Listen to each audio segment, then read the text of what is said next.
I fear that I may have fucked up. Majorly. I piss a lot of people off on the daily, so any one of those seething bastards could be responsible for my current afflictions. My guess, the Grey Witch who I had a one-night stand with the other night. Grey Witches use both white and black magic and will do whatever it takes to get their justice. In this case, she's mad because I don't like her back and won't go on a date with her. I think her name was Melody or something like that. It wouldn't surprise me if I'm right, since there's a lot of witches in this area who are clingy and petty as fuck. Oh, mind my bad manners.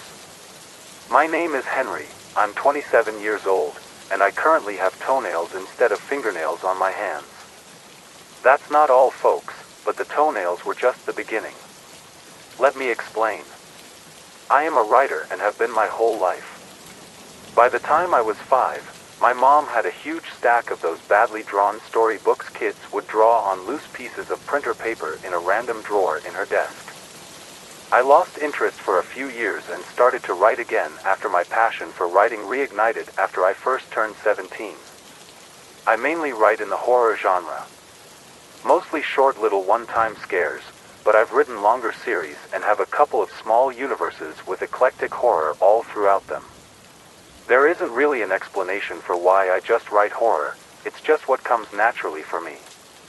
I'd like to say that I'm a great writer and my stories are good enough to considered one of the greats one day though. As you can probably guess, most of my works are posted online. My pen name is Henry's Horrors, so original I know. I've gained a small following throughout the past 10 years, but it's big enough to where I can luckily write full-time for my job.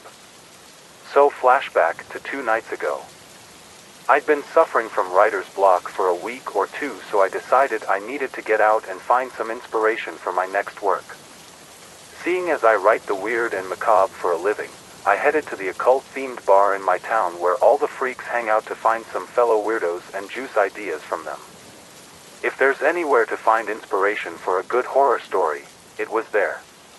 The bar itself is a little hole in the wall joint smushed in between a local Chinese restaurant and a UPS store. There's a pink fluorescent sign above the door that reads Ouija Bar. Get it? It's like Ouija board, but instead of board it's bar. Anyway, there's a planchette graphic on one of the windows with the bar's name in the middle of it, so you can really get a vibe of the place. The bells above the door jingled as I opened it and found a seat at the bar. The stools were those cool little swivel ones with a dark red leather upholstered on the seat. The walls were brick and the bar had this whole type of look to it. Barracuda by Heart was playing and really added onto the vibe. After ordering a beer from the bartender, I looked around the place to see if I could find some inspiration. There was a couple of goths in a booth in the back corner. I thought about writing another vampire story when I saw one of the girls had those Fong dental implants, but quickly rejected the idea since it was basic and overwritten about. There weren't many people in the bar when I was there, seeing as it was early on a Saturday night and everyone would be coming in later. Besides the flock of goths, there was an older man who had a mean mug plastered on his face and a younger dude who was on his phone. The younger guy looked more approachable, so I decided he would be my next target. Right before I got up though, a woman walked into the bar and sat right next to me. She ordered a shot of tequila and I took a sip of my beer and side-eyed her. She wasn't a 10 by all means, but she was pretty. A solid 6 or 7 I'd say. She had tan skin and long wavy black hair with matching green eyes. She wore a tight-fitting black dress that hugged her small curves nicely. She's the one who initiated the conversation first, not me. She asked me why I was there and I informed her of my writer's block. She seemed pretty interested in my dilemma, introduced herself, and then told me about how she was a Grey Witch. I've been to the Ouija bar many a time before that night and I've met plenty of witches and other interesting characters, like those who believe they are actually vampires and werewolves. Mostly the witches I meet are Wiccan, but I've met a few hedge witches and even some who were part of the local coven. Do I think some of them actually wielded magic? Maybe. I've always thought there was the possibility of magic being real, and after my experience with Melody, Yeah, it definitely is, because there's no rational reason to explain what's happening to me. After talking with Melody for a bit and finding out more about gray witches, I decided that's what I would write about next. The characters and plot for the story slowly started to form in the back of my brain. The story's development was halted after more alcohol entered my system and we talked more. Eventually we left the Ouija bar and went to her place. We had some fun. It wasn't the greatest, but it was better than nothing, and talked a bit more before going to sleep. I talked about my writing and her about her witchcraft. I woke up before her on Sunday morning and silently made my escape. Besides being a witch, there wasn't anything interesting about her. All she did was run an herbal shop and make potions and cast spells and stuff for her clients. Typical boring witch stuff. Her place wasn't too far of a walk from my apartment complex, but I didn't feel like walking, so I took an Uber home. Checking my phone after taking a hangover nap, I discovered a text message from an unknown number. I had fun last night, but was sad to see you weren't there when I woke up. Want to grab a coffee or dinner tonight in order to make it up to me? Winky face. I sighed as I rubbed my temples. I was mulling over how to gently let Melody know I wasn't interested in her. Then I realized I never gave her my number to begin with. After brushing off the uneasy feeling, I eventually responded with, "Hi Melody, how did you get my number? Anyway, I'm sorry, but I'm not interested in having a relationship with you. Goodbye." I left my phone on my bed as I went to brew myself a pot of coffee. My heart dropped when I returned to my bedroom. There was an angry text from Melody awaiting for me. First of all, fuck you, my name is Marnie. Secondly, I unlocked your phone while you were sleeping last night. And remember, I'm a witch, you dumbass. I'm going to make you regret ever said no to me. After reading the ominously threatening text, I simply blocked Marnie's number, not thinking much about it. I didn't really think she could do anything to me with her witchy stuff back then, but I was wrong. Nothing happened for the rest of Sunday. I wrote the witch story. A girl got kidnapped by a coven of gray witches and was coerced into joining them with a fucked up initiation ritual where she brutally decimated her best friend and posted it. I patiently refreshed the page constantly, waiting to read the comments, and then went to bed. Yesterday morning, I woke up and felt a little off, but couldn't place it. It takes me like an hour to fully wake up in the morning, so I didn't notice anything until I went on my phone to check how my story was doing on the forum I posted it on. It was a subtle difference, but a difference nonetheless. My fingernails were different. For one, they were longer than they had been when I went to bed. They were thicker, harder, and a bit heavier too. Worst of all, they smelled a little like feet. I thought I was hallucinating at first and went to the bathroom and scrubbed my hands clean, making sure to definitely get under the nail. After rubbing my eyes and staring at my hands, nothing changed and the stink of feet still lingered. Denial, that is the first stage of the grieving process. I was in denial that morning. Even if every single one of my nails felt foreign and uncomfortable, even if every time I looked down they seemed to be just a little longer, even if the nails seemed to get a little bit sharper, I was in denial. You see, in the back of my mind, I knew what was going on, as I'd written a story where the main character's fingernails were replaced with toenails. One thing you should know about me is that, although I write stories in all the different subgenres of horror, bodily horror is one of my favorites. I absolutely love the classics like Wasp Woman and The Fly. This fact I unfortunately divulged to Melody, or Marnie, or whatever her name is.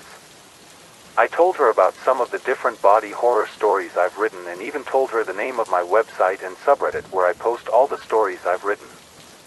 Something compelled me to hop on my computer and reread the story. Our game of Would You Rather wasn't supposed to end like this. I had written it a few months ago after watching a YouTube video where they talked about the game. Essentially, this kid, Ethan, and his best friend, Nathan, play the game Would You Rather. Nathan had asked Ethan this dumb question like, would you rather have toenails instead of fingernails or hair instead of teeth? Ethan picked the former and then asked, Would you rather die a horrible and painful death and become a ghost, or have sex with your sister? Obviously Nathan picked death. It was supposed to be a crude joke between them, and the two thought nothing of their little game and went on with their lives, until the next day when Ethan woke up with uncuttable, long, and sharp toenails in place of his fingernails, and Nathan's body was brutally mangled in a car accident. My heart sunk after I finished reading my post. I then grabbed the nail clippers from my nightstand and attempted to cut the nail on my thumb. My metallic fucking nail clippers broke and the reality had sunken in. I had toenails instead of fingernails. I remember thinking at least it wasn't what happened to Nathan, but then quickly retracted the thought out of fear of jinxing myself. The toenail thing was the least of my worries compared to what was to come. Just a minor inconvenience. Around 4 in the afternoon was when my minor inconvenience turned into more of a problem. I had been sulking in my bedroom as one would do in my predicament. My eyes had grown heavy after silently crying to myself for a few hours. I was on the cusp of passing out when a sudden and sharp pain erupted from my spine. A loud yelp escaped my mouth as I jumped up in my bed. Another burst of white burning pain had me on the floor. After recuperating from the fall, I hurriedly got up and ran to the body-length mirror that stood in the corner of my room. The pain was traveling all up and down my spine, but it was mainly centered on my lower back, where my tailbone was located. I lifted the back of my shirt and dropped my pants a little to assess the damage. Right above my butt crack was a small circular lump. It was extremely sensitive to the touch, and I immediately regretted all my life's decisions when I gingerly touched the thing. I crumbled to ground in pain, and I also knew which story this was from. Laura's Tale, I named it. A story about a teenage girl who was cursed into turning into the very thing she hated, a cat, after murdering a kitten who was actually a witch's familiar. The transformation was slow, painful, and started with a tail. After the transformation was done, Laura was forced to be the witch's new familiar. I laid on the hardwood flooring for over an hour as I slowly watched the tail form out of my back. The little lump stretched farther and farther out until the skin holding it back snapped wide open and bone grew out of it. Excruciating pain enveloped my lower back as new nerves and muscles formed from the tail, but no matter how much it burned and felt like my spine was getting cut in half, my body refused to grant me the luxury of unconsciousness. At some point I managed to get up and pop in a few painkillers before returning to my bed to feel more comfortable as one can be while growing a tail. Skin and then fur formed on the thing after the new appendage had grown to its desired length. Eventually the pain dissipated and I felt as normal as a guy with toenails for fingernails and a tail could feel. I was horrified but also a bit excited as I examined my tail. The fur was gray and a little patch of fur spread from it onto my back. The new muscles felt weird as I willed the thing to move and it waved back and forth. I gingerly touched it and was relieved to know it was less sensitive than earlier. The fur was soft, silky, and fuzzy. The appendage itself went down to the top of my calves, so it was a decent length. I brought my sweatpants up and pulled my shirt down before the idea popped into my head. Walking back to my bed, I noticed my balance was different than before. I grabbed my phone and went to search for Marnie's number to unblock her and beg her to stop this before I turned into an actual cat, but she blocked me back and I couldn't contact her. I never got her last name and couldn't remember the name of her herb shop or where it was. Going outside at the moment wasn't even in the realm of possibility since, I had a tail now. It was still sensitive and I'm not going to shove it in one of my pant legs and be uncomfortable. I decided my best option for now was to scour social media until Marnie was found. Feeling uncomfortable with where my sweatpants rested on my hips, I ended up cutting a hole in my underwear and pants for the tail to fit through comfortably. After, I meandered my way back to my computer desk to find Melody. Figuring out how to sit down comfortably with the tail was a whole task in and of itself. As I scrolled through the countless Marnie profiles on Instagram, paranoia crept and crawled in the back of my mind. I didn't know when another part of my body would change next. If I remembered correctly, Laura's hands turned into paws next. Hopefully, if that did happen, the toenail fingernails would go away. My left thumb had an ingrown toenail and it was starting to hurt really bad and annoy me even more. The stench of feet coming off my hands didn't help either. Most of all, I prayed this is all that Melody would do to me, hoping she had already got off on torturing me and would leave me alone now. My prayers had gone unanswered and I was sorely mistaken. I'm a bit ashamed of what happened to me next, but you should know I was actually commissioned into writing this next story. The person paid very well and hey, who am I to kink shame? But I ended up regretting ever accepting the commission in the first place and became disappointed in myself and in the weirdness of humanity. I had started to get a little warm and overall uncomfortable after sitting at my computer for a while. My shirt and pants had started to irritate my skin. I decided it was time for a water break and stood up to stretch. My body felt a little heavier, but I chalked it up to my mental stress at the moment. There it is again, denial. I couldn't deny it any longer when I passed by the mirror again. I had gained a considerable amount of weight. I face-bombed when I remembered taking those pain pills earlier. The person had reached out to me online and gave me the plot and character names. All I had to do was write. I cringed while reading their message, but when I saw how much they were offering, I threw logic out the window. They called it obesity pills, and the premise of the story was based on a vengeful ex. The main character, Frank, was a recently divorced man who had grown to dislike his wife after she gained some weight. He divorced her over it and he thought that was it, but no. She was a chemist and developed a pill that would start rapid weight gain in the individual who took the pill. She broke into his house and swapped in the obesity pills for his ibuprofen. It started off slow, like in the story, but it's like as soon as I recognized what was going on, my body reacted. The reason my shirt and pants were irritating my skin is because I was growing bigger and the fabric had begun to dig into me. I stared in the mirror as my stomach expanded rapidly. My hands grew thicker and the fat traveled up my arms. My shirt exploded off my body once I grew man boobs. They were growing as big as my belly. The thigh area on my pants were next as my hips, thighs, and butt expanded. In a matter of a minute my breathing grew heavy as all of this new weight clung onto my body.